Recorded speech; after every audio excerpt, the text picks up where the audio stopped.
நேயர்களே வணக்கம். நீங்கள் கேட்க இருப்பது வானிலை அறிக்கை. இன்றைய வானிலை அறிக்கையில் தமிழகத்தில் ஒரு சில இடங்களிலும் புதுவை மற்றும் காரைக்கால் பகுதிகளிலும் இடி மின்னலுடன் கூடிய லேசானது முதல் மிதமான மழை பெய்யக்கூடும்.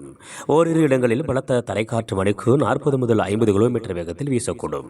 நீலகிரி மாவட்டம் மற்றும் கோயம்புத்தூர் மாவட்டத்தின் மலைப்பகுதிகளில் ஓரிரு இடங்களில் கன முதல் மிக கனமழையும், தேனி, தென்காசி, கன்னியாகுமரி, திருவள்ளூர், ராணிப்பேட்டை, வேலூர், திருவண்ணாமலை மாவட்டங்கள் மற்றும் திருநெல்வேலி மாவட்டத்தின் மலைப்பகுதிகளில் ஓரிரு இடங்களில் கனமழை பெய்ய வாய்ப்பிருக்கிறது.